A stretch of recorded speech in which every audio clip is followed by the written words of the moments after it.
For all my viewers who are watching this, I want you to meet this little friend of mine. This stuffed crow. I named him Spencer. I kept this bird for 25 or 27 years, and it is one of my most precious belongings that I have. I kept it as a child. I have a really hard time getting rid of it, to the point that I can't get separated from him. I always hang him there on my room, on my what was it, on a shelf where I can see him.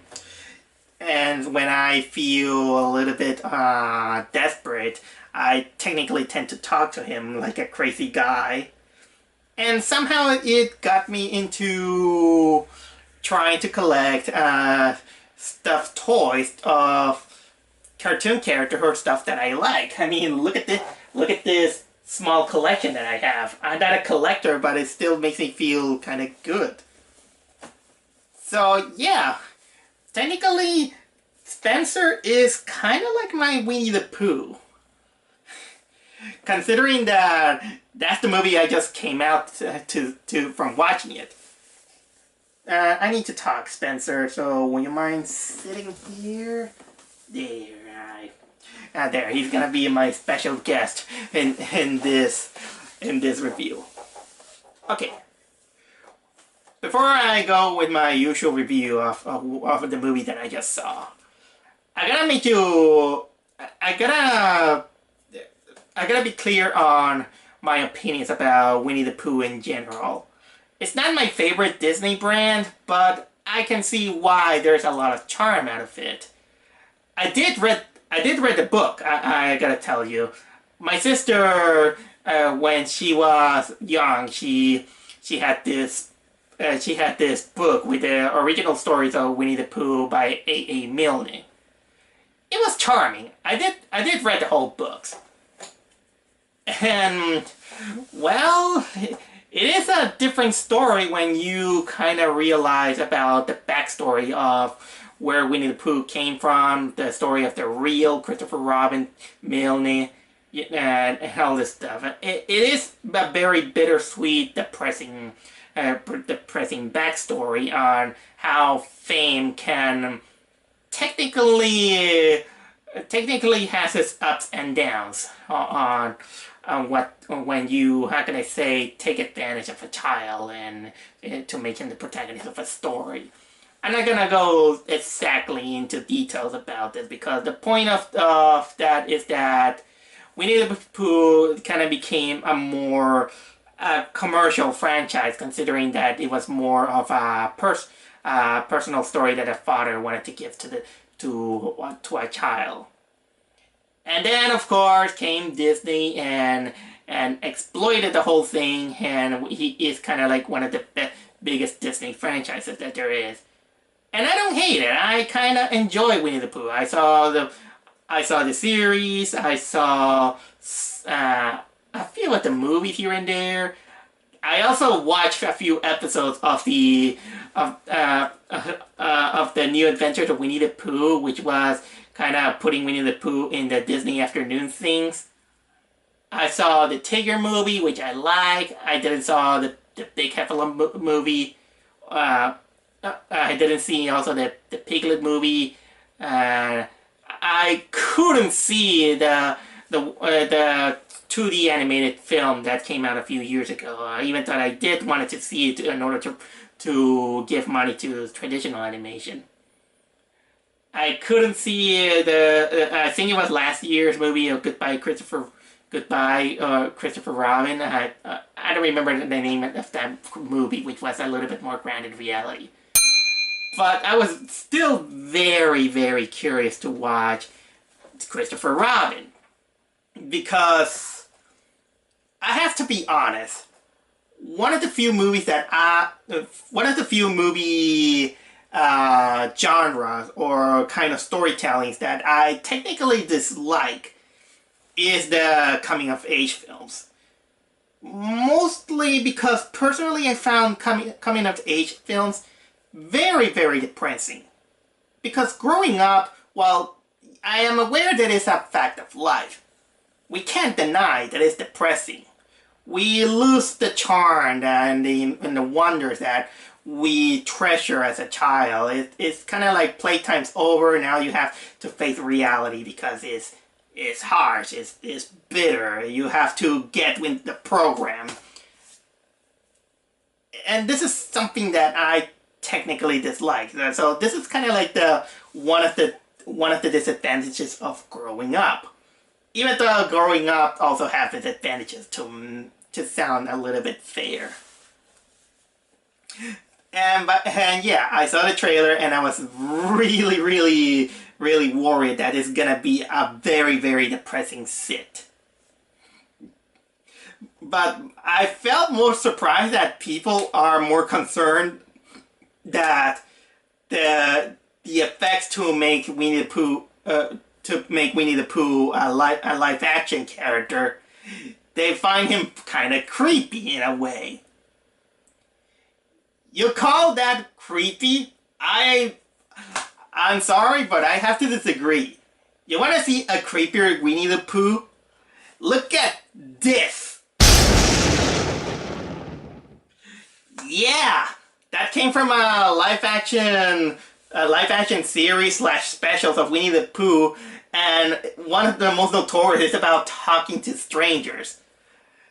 That's a little bit more of a creepier design than the ones that we got on that movie. Well, yeah, that's enough of me talking about my backstory on Christopher Robin. Now, what's the movie is about? So the Christopher Robin movie takes place in the fictional universe of Winnie the Pooh. So I'm a little bit glad that they took make a story based on the fictional Christopher Robin, and I think that's a good idea, mostly because the biography of the old Christopher Robin, the real life guy, is a little bit depressing. But I digress. The thing is that the story takes place after after the events from the book, in which Christopher Robin is ready to go to school. He has to say goodbye to his friends from the 100-acre woods, and yeah, in a short period of time we see that he has to go with all the facets of life. He has to go to boarding school, which is pretty strict, because we're talking kind of like in like a 40s story. He has to deal with the death of his father. He falls in love with a woman. He goes to war, and then he has to work on a luggage company called Winslow. And during all this time, Christopher Robin, he is technically being forced to grow up as an adult, being responsible, but unfortunately he kind of became a little bit of a workaholic, and he doesn't want to share some of the joys of life with his family and all that stuff. And then the movie centers in which the company is having some economic problems, and he has to make some cuts. He has to fire a lot of people unless he finds a solution. And much of it also takes away the time that he promised with his wife and daughter to spend some time in the old cottage where he lived. Because he lived first on a rural area, and now he's working on London. I'm just stretching this. The point is that he becomes the typical story is the workaholic father who doesn't have time for to the family, and eventually during all his stress, he finds that Pooh was looking for him. They both find each other again, and Pooh is looking for his friends and wants Christopher Robin to help him. So it begins an adventure of not only helping Pooh find his friends, but it's also Christopher Robin trying to reconnect to his youthful times of innocence and take a break of all this stress, and trying to find out that growing up, it may be also painful, but it's not okay to grow up too much. That's the best way I can describe what did I think about this movie. And gotta admit that I came out really, really liking this movie. So, come to me surprise. I came out liking this movie, and the good thing is that it didn't went as depressing as I thought it was gonna be. It does have this little depressing moment because, again, growing up is depressing. But there are some areas that there is a slight maturity on the whole subject without going to the very, very cynical areas. And that's a little bit of a relief. Because, honestly, I don't think that Winnie the Pooh is technically a series that can be put down with a lot of cynicism. It can be done, but maybe this is one of those how can I say, things that are for a family friendly audience, that if you comes off as being sarcastic or cynical or a little bit mean spirited, it might lose a magic a lot. So technically, I will consider that handling Winnie the Pooh is kind of like a fragile jar. You have to be careful with it, because if you are too rough on the edges, it'll break very easily. It is not a surprise that when it is a Disney movie, they try to get the best people to do the job with big quality as possible. So in this case, they managed to get Ewan McGregor to play Christopher Robin. He is okay. He's a good actor in my opinion. Not a great actor, but he did fine in this one. He did his best to play as a straight man, and even though there are some parts in which he can't overact a little bit too much on the dramatics, because they still wanted to keep out the gentle area of the Winnie the Pooh stories. So he comes off like technically the straight man of the group. You can see even as a character trying to. Well, technically, I will say that he's acting more like that, like a PG workaholic stress father. Even in the trailer, he's like, what to do. It feels a little bit too whimsical for my taste. But I digress. I prefer this kind of acting instead of a bad actor. There's also the wife called Evelyn Robin, which, by the way, the real Christopher Robin wife wasn't named like that, and he also had the daughter. And for a daughter, I gotta admit, she's too smart for her age. I wish children was as smart as that girl. Even though there are some they're not used sufficiently enough in one area or another.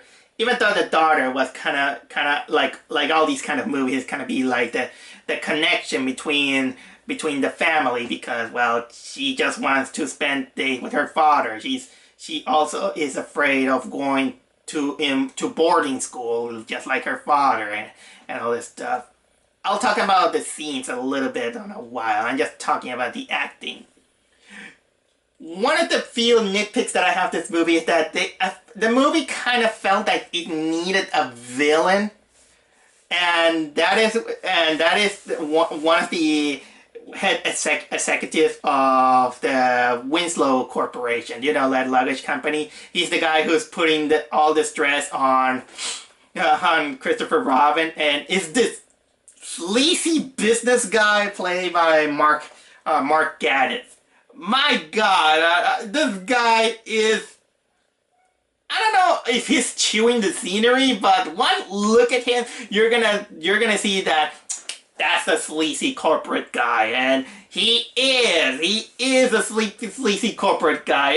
Every time you see him on screen, you're gonna see that his face is apparently is gonna explode, and the way he acts is too cartoonish. I think this guy is a little bit more cartoonish than Winnie the Pooh himself. Oh, and by the way, yes, we have a little bit. We got some of the returning voice actors of the current line of the Winnie the Pooh series. I mean, Brian Cummings, Jim Cummings, he comes back as Winnie the Pooh. But he doesn't voice Tigger this time. It was another guy, and also we don't have Peter Cullen returning as Eeyore. They got this guy Brett Garrett. They got Brett Garrett, and for voice actors, they did a pretty good job. My little nitpick is that the only characters who design-wise and voice-wise they don't match from what I can picture in my head. Are Rabbit and Owl. I'm sorry, but Rabbit and Owl, they look a little bit too close to reality on what a rabbit and an owl look like. And the voices, I don't think they kind of match. And another funny thing that I want to talk about the movie is that if you thought that the characters look creepy, there is one character who is much more creepy than Winnie the Pooh and friends themselves. And that one is pretty much an incidental character. He's technically the neighbor of Christopher Robin. I don't know, he's just kind of there, and he just, with his mustache and saying, hey, when are we going to play cards or something like that? Are you sure you... and he asked that almost every single day. I mean, I know, and they might be good neighbor friends and all this stuff, but the way he looks and the way he gives this smile, I find him... I bet this is the guy who you're gonna find on an indie video game playing as the neighbor who probably is a murderer. When it's about morality, I think this movie tackles some issues that are interesting to talk about it. They tackle it in a PG way and very interesting ways, in my opinion. Although they try to keep it simple enough for family members to comprehend it easily. Even though it is still on the category of the typical workaholic father who must chill out and embrace their families. Sometimes when it's badly written, they come up saying that, yeah, their family is more important than work instead of things keeping it balanced, because yeah, to keep your family happy, you need a job, you need a payment, and all this stuff. And I really like some interesting ideas that this movie gives.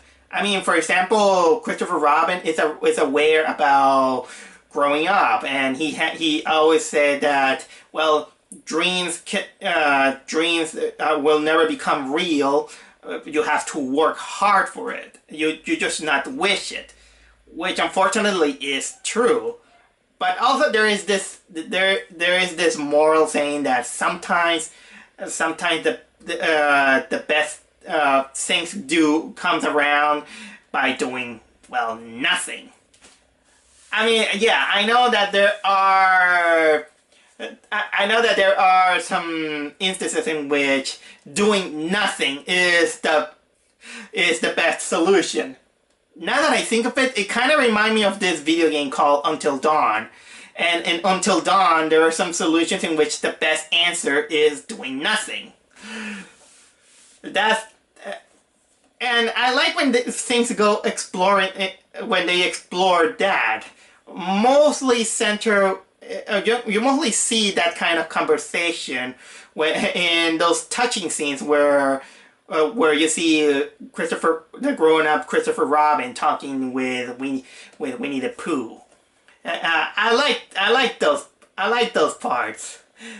Oh yeah, and we also have a little bit of comedy here and there in which, it's the typical story also about fish out of the water in which those creatures seemingly aren't alive and they're in the middle of London, and if people get a sneak peek on these creatures being alive, they're like, geez, I think I smoked too much, or I'm going crazy, or something like that.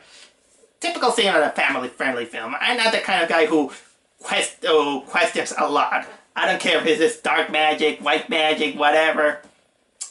I just kind of let it go. I mean that's technically what this series is built upon, in which it's built upon a magical world of living stuffed animals.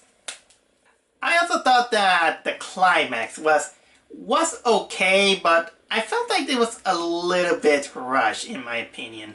Or I think they could have worked on it to make it a little bit more epic. Honestly, my little nitpick that I have with the climax of the movie is that half of the Hundred Acre Woods residents, they're just left forgotten or something like that, and they just concentrated in probably the most mainstream of all the characters. But I still like the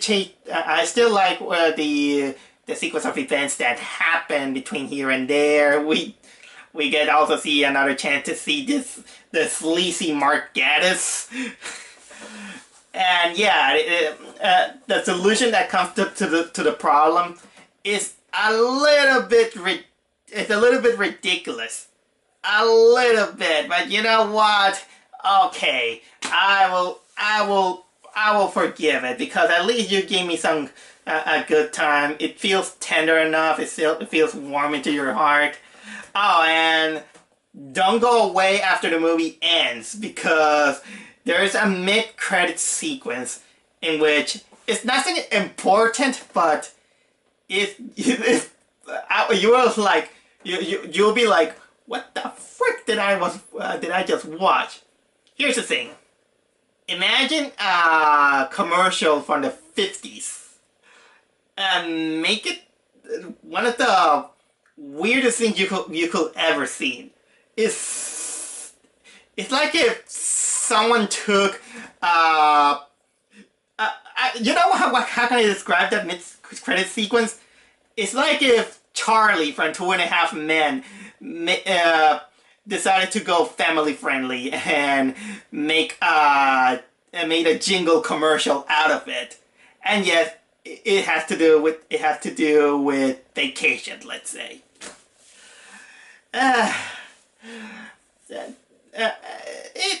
It's okay. For a movie that is family friendly, it is an innocent sit. I do recommend it. Not urgently, but I'm gonna guarantee that that if you are a big fan of Winnie the Pooh, you're gonna say that, well, maybe it's not the best of the stories, but but they tried their best. For me, I like it a lot. I think I like this movie a little bit better than Peter Rabbit.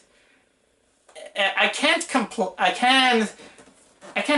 it with the other movies that came out based on Winnie the Pooh. Again, I haven't seen the 2D movie that came out a few years ago. I didn't give myself the time, unfortunately. I didn't see it. I didn't see Goodbye Christopher Robin, or no. You know what? I forgot the name of that A.M. Milne biography. But I do suggest that while there are responsibilities in the world, it is okay to not just stress out yourself, and sometimes the best way to calm ourselves and find an inner peace in ourselves is to cherish the good things that you find that you enjoy on your childhood. And I know that for sure, because some of my even if this is something material, it sometimes gives me a little bit of warm in my heart. So cherish your family, cherish your toys, cherish your memories, and please, it's okay to grow up, but don't grow up too much. Sometimes being a child kind of save our sanity.